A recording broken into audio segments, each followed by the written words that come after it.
हरे कृष्ण कृष्ण कृष्ण कृष्ण हरे हरे, हरे राम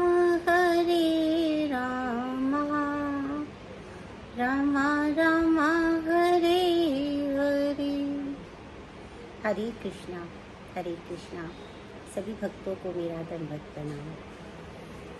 आज हम भगवद गीता जी के अध्याय 4 के 21वें श्लोक पर चर्चा करेंगे। इस श्लोक में भगवान ये बताना चाह रहे हैं कि कर्म फल का जब कोई व्यक्ति त्याग कर देता है तो वो कैसा बन जाता है और किस प्रकार से उसके द्वारा जो भी वो कर्म करता है उसके कोई भी फल उसे प्राप्त नहीं होते हैं, अर्थात उसको कोई भी पाप कर्म नहीं छूता है।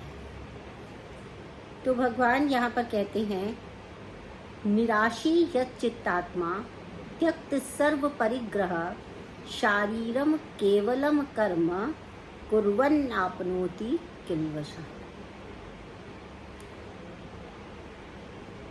तो क्या हुआ कि निराशी यानी कि आशा रहित, निराशी, यहाँ पर भूल से भी आप इसे निराशा अर्थ में ना ले लें कि निराशा मतलब डिप्रेशन। निराशी अर्थ कि किसी भी प्रकार की जो भी कर्म करते हैं वो किसी आशा में ना किए जाए कि ये करेंगे तो ये मिलेगा, ये करेंगे तो ये मिलेगा। ऐसे वाले जो कर्म के लिए जो हम क्रिया करते हैं वो आशावान होते हैं। और यहाँ पर जिन कर्मों की बात की जा रही है, जो ये व्यक्ति है जिसने कर्म फल का त्याग कर दिया है, तो वो कैसा होता है? निराशी यच्चित आत्मा।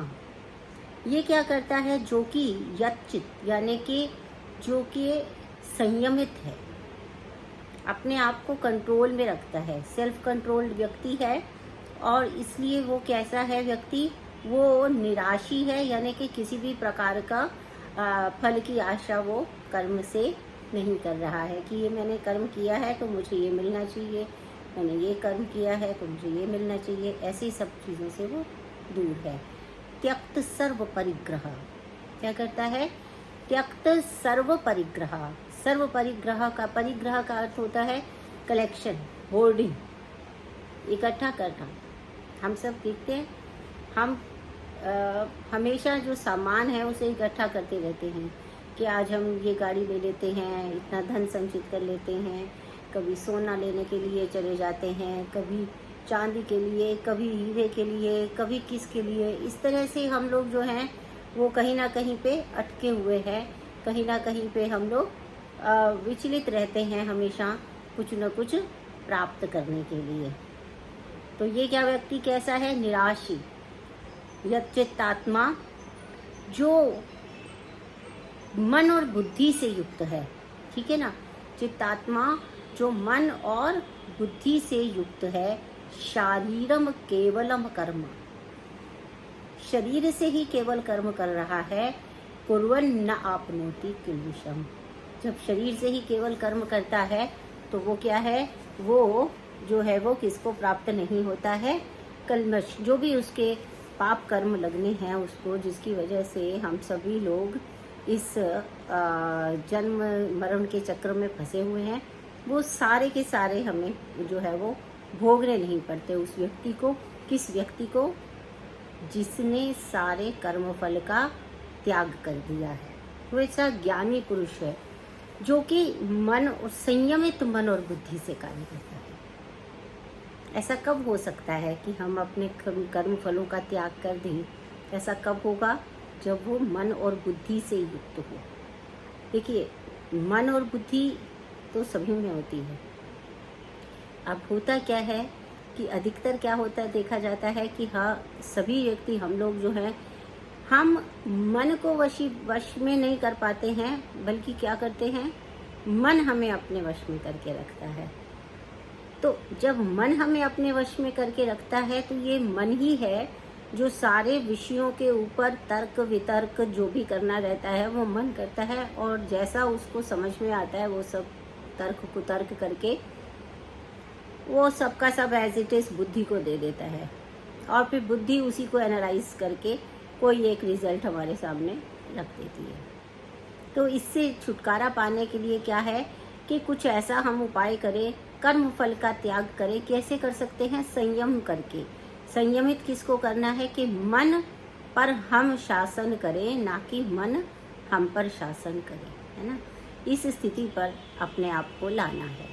तो यहाँ पर वो यही कह रहे हैं कि जो ज्ञानी पुरुष होता है और वो अपने क्या करता है, त्यक्त सर्व परिग्रह। सर्व परिग्रह में है कि एक तो भौतिक वस्तुओं का परिग्रह है जो हम करते हैं, दूसरा परिग्रह हम किसका करते हैं, अहम का, अपने अहंकार का भी परिग्रह करते हैं। तो कैसे करते हैं कि मैंने किया है, स्वामित्व, ये मेरा है, ये मेरा धन है, ये मेरा सोना है, ये मेरा पुत्र है, ये मेरा है। ये जो भावना है देहात्म बुद्धि की भावना, जहाँ हम इस स्वयं को शरीर समझते हैं, आत्मा ना समझते हुए, तो हम उससे संबंधित जितनी भी वस्तुएं हैं उसको मेरा है की भावना से ग्रहण करते हैं। जबकि जो व्यक्ति कर्मफल का त्याग कर देता है वो मेरा है की भावना को त्याग देता है। तो इसीलिए कहा सर्व परिग्रह, सभी प्रकार के संग्रह को वो त्याग कर देता है। शारीरम केवलम कर्म। अब वो कैसे कर्म कर रहा है, क्योंकि वो भगवान की इंद्रिय तृप्ति के लिए कर्म कर रहा है, ना कि वो अपनी इंद्रिय तृप्ति के लिए कर्म कर रहा है। तो वो अपने आप को कैसा मानता है, भगवान कृष्ण की इच्छा का अनुगामी मानता है कि भगवान जो भी मैं कर रहा हूँ, कैसे काम कर रहा हूँ, मैं यंत्रवत काम कर रहा हूँ, क्योंकि उसने अपना जो स्वामित्व है उसको त्याग दिया है। ठीक है ना। स्वामित्व को त्यागना ये बहुत आवश्यक है। स्वामित्व को त्याग देते हैं तो कब त्यागते हैं, जब हम कर्म फल को त्याग देते हैं। क्योंकि समझ में आ जाता है कि फल देने का जो शक्ति है, जो पावर है, वो भगवान के पास है, तो हमारे पास नहीं है। और हम जो भी कर्म कर रहे हैं वो एक्चुअली हम नहीं कर रहे हैं, वो क्या है, वो भगवान ही हमसे करा रहे। जैसे एक हाथ है, अब ये हाथ को अगर हम ऐसे चाहें कि वो अपने आप हिलता रहे, उसमें शरीर की कोई इच्छा शक्ति नहीं है, पूरा शरीर हिलता है तब वो हाथ हिलता है, पूरे शरीर का उसके अंदर योगदान होता है। बिना शरीर के ऐसे हाथ अपने आप नहीं हिल सकता है। तो इसी प्रकार से जो वो व्यक्ति है जिसने कर्मफल का त्याग कर दिया है, जो बुद्धिमान है, जिसने मन और बुद्धि पे संयम रख लिया है, नियंत्रण कर लिया है खुद को, वो कैसा व्यक्ति है जिसने अपना स्वामित्व त्याग दिया है, यानी कि ये इसका ऑनर मैं हूँ, ये कर्म का ऑनर मैं हूँ, तो उससे मिलने वाले फल का ऑनर भी मैं ही हूँ। तो इसमें वो हमेशा परेशान रहता है। तो यहाँ पर क्या है, सारे चेष्टा से हिलता है। तो यंत्र एक पुर्जे की भांति जो है वो काम करता है, यंत्र के एक पुर्जे की तरह वो काम करता रहता है। लेकिन अब जैसे क्या कहते हैं, शारीरम केवलम कर्म, इसमें क्या है कि जिस तरह से अगर कोई यंत्र में पुर्जा लगा हुआ है तो उसकी भी देख रेख करनी पड़ती है ना, रख रखाव तो करना ही पड़ेगा ना।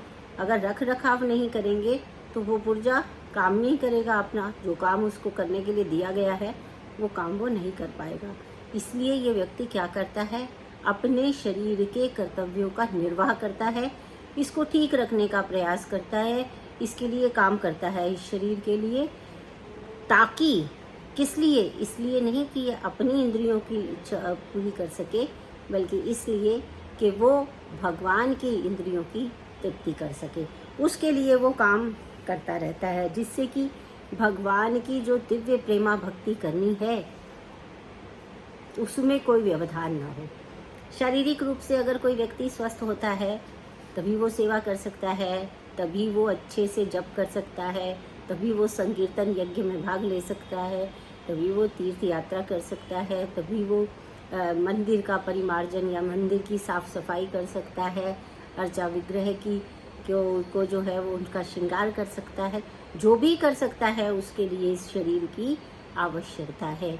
इसीलिए वो केवलम शारीर कर्म के शरीर के ऊपर इसलिए काम करता है, इसलिए नहीं कि उस अपने जो वो तुच्छ स्वामित्व है, तुच्छ स्वामित्व का अर्थ ये होता है कि जो उसका मिथ्या है, जो फॉल्सली अपने आप को सभी चीज़ों का कर्ता धर्ता मान रहा है और सारे कर्मों का फल मैं ही ले लूँगा, अपनी मर्जी से मिल जाएगा, ऐसा मानने वाला जो व्यक्ति है वो हमेशा पाप में उलझा रहता है। लेकिन जो व्यक्ति इस प्रकार से काम करता है तो वो अपने शरीर का रख रखाव इसलिए करता है ताकि वो भगवान की, कृष्ण की सेवा कर सके, उनकी भक्ति कर सके, तो उसके लिए वो अपना ध्यान रखता है। और कभी भी कोई कष्ट आते हैं तो वो कोई शिकायत नहीं करता, क्योंकि जैसे हम किसी के अधीन होते हैं जब, तो जो हमारा स्वामी होता है वो कभी कभी अगर हमें दंड भी देता है, कभी प्रेम भी करता है, लेकिन कभी कभी वो हमें दंड भी देता है। तो ऐसी स्थिति में हम उस दंड को भी सहर्ष स्वीकार कर लेते हैं, क्योंकि हमें पता है कि हमारा काम हमारे स्वामी के बिना चलने वाला नहीं है।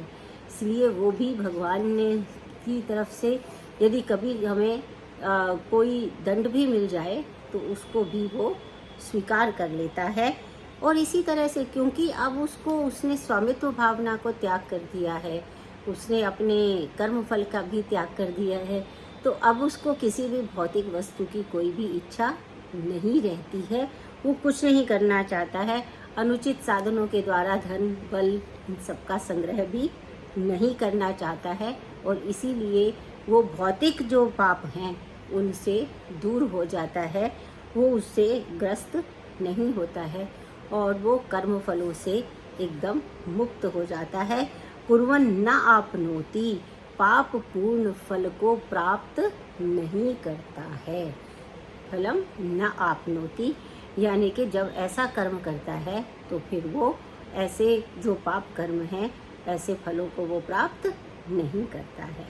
तो यही जो है इस श्लोक के माध्यम से भगवान हमें शिक्षा दे रहे हैं, और हम पूरी अपने शरीर को पूरी तरह से भगवान की सेवा में समर्पण कर सकें, ऐसी भगवान से प्रार्थना करते हैं। और सदैव अपना ध्यान जप और भगवान कृष्ण के ही चरणों में लगाए रखें, ऐसा प्रयास करते हैं। हरे कृष्ण।